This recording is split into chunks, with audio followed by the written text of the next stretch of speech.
네, 여러분 안녕하십니까. 시사저널 TV입니다. 오늘은 라이브로 진행을 하고 있습니다. 어제 21대 총선이 진행이 됐기 때문에 특별히 우리 구독하시는 시청자분들께 좀 심층적인 분석을 제공해 드릴 필요가 있지 않나 싶어서 오늘은 라이브로 진행을 합니다. 먼저 김만우 원장님, 오늘 아침 이른 시간 반갑습니다. 네, 반갑습니다. 네.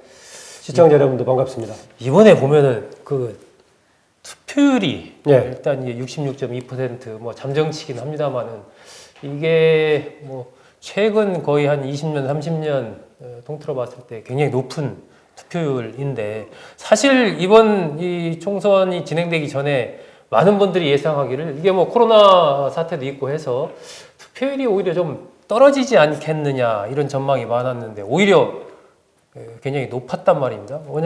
원인이 뭐라고 보십니까? 네, 그런 전망들을 많이 했었는데요. 저는 코로나19 상황 때문에 떨어지진 않을 거다라고 봤습니다. 예. 이유는? 그 이유는 되게 그동안에 무엇 때문에 투표가 떨어지냐라고 봤을 때 다른 휴가를 간다거나 쉰다거나 그랬었는데 코로나19에서 자가 격리를 하지 않더라도 거의 대부분의 사람들이 준격리 상황에 있었다. 뭐 집에서 계속 있는데 할 수 있는 게 뭐가 있겠습니까? 네. 휴가 가고 그런 상황이 아니어서 저는 오히려 뭐 조금 뭐 제약을 받을지 모르겠지만 이게 투표율을 깎아내리는 요인은 되지 않을 거다라고 봤습니다. 일부에서는 프랑스에서 코로나 겪으면서 역대 최저 투표율이 나왔던 경우가 있었죠. 그런데 투표하는 환경이 우리하고는 아마 다를 겁니다. 그런 것 차이에서 봤을 때 우리나라는 코로나 전국이 투표 자체의 저하 요인은 아니었다고 봅니다.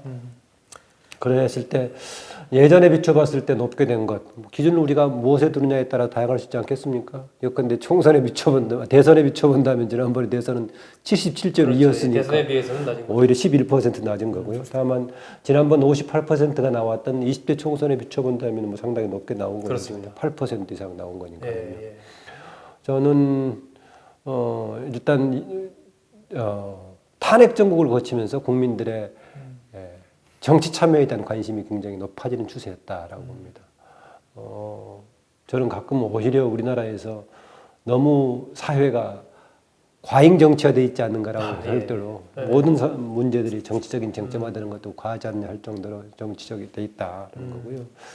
근래 와서는 진영 간의 대결이 상당히 격화됐죠. 이번에 투표율 높아진 것도 사실은 뭐 양강구도가 되면서 또 총선에 대해서 국민들 비판이 상당히 높아지면서 뭔가 좀 변화 그것이 이제 국정 안정이라는 형태로 나타난 것 아니냐 뭐 이렇게 분석할 수도 있을 것 같습니다. 네, 저는 국정 안정에 대한 요구는 코로나 전국이 만든 게 아닌가 저는 그렇게 봅니다. 코로나 이게 19가 감염병이 터지지 않았다면은 그때 그 순간을 생각해 본다면은요, 전반적으로는 현 여권이 전방위적으로 수세에 몰리고 있는 상황이었죠.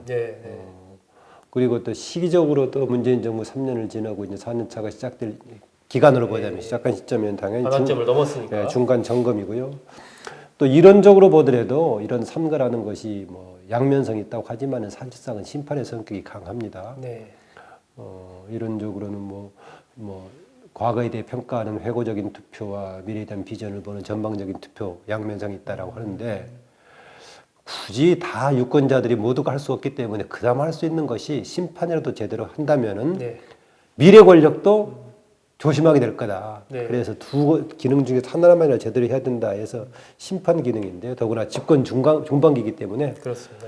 그 점에 비춰본다면은 코로나19 전국 생각해 보십시오. 19 직전에 경제 문제가 계속 악화되고 있었고, 뭐 그 부분은 사실은 지금도 마찬가지죠. 그 다음에 청와대 비서관들 문제 불거지고 있었죠. 그 중에 일부는 지금 열린민주당으로 갔지만, 또 울산시장 지금 부정선거 의혹 개입 관련 지금 기소가 돼 있는 상황이고, 조국 장관 관련 후유증이 있었고, 여권으로서는 그렇게 뭐 환경 자체가 좋은 환경이다라고 좋은 거 한 가지도 없었습니다. 제가 왜 그러냐면요, 그때 선거 초반 때는 여권에서 선거 캠페인을 잡지를 못했습니다. 되게 기본적으로 여당이 선거 캠페인을 잡을 때는 그동안 해왔던 것을 내밀고 우린 이거 해왔다. 그리고 나머지 더 하려고 하는데 도와달라. 국회에서 여소야대에다가 다수당이 아니기 때문에 못한다라고 하는데 그걸 제시를 못했어요. 네. 무엇을 해왔냐 내밀지를 못했습니다. 보통 내밀려면은 그동안에는 한반도 평화관계를 내세웠었는데 평화, 경제, 외교 이런 건데 예. 어느 것 하나 사실은 쉽지 않은 부분이 내실 있었죠. 수가 없었다. 그 다음에 그럼 앞으로 또 뭘 하겠다 라는 것도 내세우지 못했습니다. 쉽게 얘기했을 때 경제 관련해서도 그동안에 집권 초반에는 소득주도 성장의 토대를 둔 무슨 뭐 최저임금이라든가 52시간 근무라든가 이런 걸 얘기했지만은 쏙 들어가긴 했죠. 네. 대신 다른 것은 못 내세우고 있습니다. 뭐 이제 공수처나 검찰개혁 이제 이런 부분들이 이제 조금 바로 그겁니다. 있지만, 이제 그나마 할 만한 게 지금 얘기했던 검찰 개혁인데 검찰 개혁 관련된 입법은 패스트트랙 통해 가지고 다 했어요. 예, 국회 영역으로 이제 넘어간 상황. 예. 국회에서 이미 입법을 해버렸죠. 예, 예. 이제 제도화만 이제 시행하면 되는 단계고요. 그리고 그 관련된 조국 전 장관 문제가 쟁점화됐을 때는 국민 다수로부터 비판적인 여론이 나올 소지가 있었죠. 초반에 김남국 지금 당선인이 됐습니다만은 예, 예. 변호사 금태섭 의원 지역구에 갈 때 조국 수호 논란이 나오니까 민주당에서 왜 그 프레임을 꺼내느냐 언론이 만드는 부담을 많이 느꼈죠. 거다라고 얘기할 정도였습니다. 예. 그렇다면 전방적으로 불리한 상황이었죠. 그랬는데 코로나 전국이 펼쳐지면서 그런 쟁점들을 전부 물밑에 던져버렸죠. 그 부분에 대해서 잘 대처했다라는 이제 국내 대처했다는 국내적인 평가까지 겹치면서 지금의 결과를 상당히 만든 그것이 거죠. 여건에 유리하게 작용했다. 예. 하나 그러나 또 이제 빠뜨릴 수 없는 것이 네. 선거라는 게 상대적인 경쟁 아닙니까? 아 그렇죠. 예, 예. 상대적인 경쟁인데 야당의 존재. 그렇죠. 특히 이제 통합당이 뭔가 대안 세력으로서의 그 신망을 주지 못했다. 아 예. 저는 대안 야당에 대해서 여당이 비판할 때 뭐 비판은 누가 못하냐 대안을 제시해라라고 얘기하는데 저는 뭐 그렇지는 않다고 봅니다. 네, 네. 야당은 당연히 비판하는데 주력할 수밖에 없다. 네, 네. 대안은 지금 권력을 행사하고 국적을 행사하는 사람들이 만드는 것이다라는 입장인데 네, 네. 제가 말하는 대안에 대한 신망은 뭐냐면 그 세력 자체에 대한 믿음을 주지 못했다라는 겁니다. 그러니까 여권에 비판적이었다 해도 야권을 돌아보면은 네. 그래도 둘이 굳이 따지면 그래도 여권이 낫다라는 민심이 더 우세했다는 말씀이시죠? 네. 상징적으로 지금 우리가 통합당 꺼냈을 때 김종인 선대위원장 오기 전에 누구를 떠올렸습니까? 떠올리는 사람이 없었죠. 황교안 당 대표 정도였는데 네. 황교안 당 황 대표 대표도 뭐 말실수도 하고 뭐 실수 이전에요. 황 대표 하면은 지금 이번 선거에 종로에 나갔지 않습니까? 네. 종로에서 이기고 있는 대표였다면은 당의 보탬이 되는 후보 대표가 됐죠. 네. 그런데 아다시피 상대 경쟁자였던 이낙연 후보한테 마지막 8일자 조사에서는 더블 스코어로 네, 58대 30 굉장히 정도가 격차가 나올 컸죠. 정도로 네. 그 사람이 하고 다니면은 결국은 둘이 대비가 되면서 절반밖에 안 되는 사람. 혹자들은 대권 2 경쟁자이기 때문에 그래도 유력 경쟁자가 붙은 것이니까 굉장히 뭐 주먹거리처럼 얘기하지만은 이긴 하지만은 네, 아다시피 30%대 10몇 퍼센트 정도 비율이었기 때문에 네. 오히려 황교안 대표가 나서면은 저기에 반밖에 안 되는 세력이 대안으로 보였다. 그다음에 저는 황교안 대표가 전면에 서는 것도 대안 세력으로서의 믿음을 주지 못하는 중요한 요인 중에 하나 됐다고 봅니다. 이번에 보면 원장님 그 이른바 양강구도 체제가 확고해졌지 않습니까? 네. 3당들의 존재감 자체가 거의 뭐 상당 부분 약화가 됐는데 그러다 보니까 호남은 민주당, 영남은 통합당. 그러니까 과거의 이른바 지역구도로 이번 선거 결과가 다시 회귀한 것 아니냐. 사실 영남에서 이제 민주당 세도 지난 20대 총선에 비해서 많이 약화된 것이 사실이고 당선인 현황으로 봤을 때 호남 같은 경우는 어쨌든 뭐 민주당이 거의 100% 지금 다 이제 싹쓸이를 했다라고 봐야 되는데 이런 현상은 어떻게 봐야 될까요? 저는 이제 영남과 호남을 대비시켜서 얘기할 수밖에 없는 면이 있긴 합니다. 그러나 저는 영남의 경우에 이번에 선택에서 일정하게 좀 해석이 가능합니다. 아, 예, 예. 이미 코로나 전국이 터지기 전부터 김부겸 의원들을 중심으로 해서 본인이 대구에 처음 내려갔을 때 상황 못지않다라고 했지 않습니까? 아주 어렵다. 네, 그랬었죠. 여러 차례 그러긴 했었죠. 아주 어렵다. 뭐냐면은 문재인 정부에 대한 비판적인 분위기가 아주 크다라는 네. 거죠. 그래서 코로나가 터지지 않았더라도 그런 상황까지 계속 갈 여지가 있었기 때문에 충분히 이해가 된다는 거죠. 전멸한 것도 아니고 부산에서는 그나마 이번에 또 세석을 건졌지 않습니까? 그렇습니다. 예. 지난번에 5석, 6석만큼 못하지만 그런 정도였기 때문에 이미 이전에 문재인 정부에 대한 비판적인 분위기가 있었고 그런 점에서는 충분히 그럴 소지가 있다는 건데 상대적으로 호남의 경우에는 민생당이 전멸하는 것뿐만이 아니라 전멸한 내용을 보더라도 예. 놀라울 정도로 특이합니다. 거의 뭐 그렇죠. 말하기가 뭐 할 정도로 완전히 그야말로 전멸이죠, 말 그대로. 지금 민생당은 이제 비례투표 조금 남긴 했습니다만 현재로 봤을 때는 3% 못 넘기기 그것도 때문에 아슬아슬합니다. 예. 못 넘긴다면은 비례 포함하더라도 현재 원내 20석의 제 3당으로 돼 있는데 제로로 의석을 하나도 못 예, 얻는 완전히 상황이 원내로는 될수 있죠. 소멸하는 상황이 이제 돼버리는 거죠. 소멸하는데 왜 그랬을까? 네. 이건 참 분석 대상입니다. 분석 대상입니다. 저는 일단은 이제 경쟁했던 민생당의 전략이 첫 번째는 있습니다. 네. 지난번에 민생당 이전에 원내 진출의 계기가 됐던 국민의당. 네. 국민의당은 당시에 민주당과의 제로섬 게임 아니었습니까? 결국 대부분의 지지자들이 그쪽 성향이기 때문에 의석을 가져오려면 민주당과의 경쟁에서 이겨야 되는데 이번에는 무엇을 해야 될지 민주당과의 경쟁하는 관계인지 민주당과 동반하는 이중대인지 네. 분명하지 않게 있다가 계속 입지가 어려워지니까는 오히려 문재인 정부를 살리기 위해서 우리가 무슨 역할을 하겠다라고 이제 분위기에 끌려갔죠. 이제. 이낙연 후보와의 친분도 막 강조하고 그래가지고 이상하죠? 막판에 이제 또 기대가 보니까는 이낙연 대통령 만들겠다. 이낙연하고 과거의 친분도 내세우고 그랬죠. 그러다 보니까 오히려 더 존재감마저 없어져 버리고 그렇게 됐습니다. 아까 제가 내용을 따져보면 정말 놀라울 정도라고 했는데 어지간해도 당선 가능성이 있다고 봤던 사람들 중에서도요. 황주홍 이런 사람들도 더블 스코어로 졌습니다. 김승남 후보한테 됐고. 예. 그 다음에 조금 여러 번 해서 조금 이제는 물러갈 때도 됐다는 얘기도 나왔습니다만 광주의 박주선 국회 부의장 몇 퍼센트 얻었을 것 같습니까? 예. 10.1% 얻었습니다.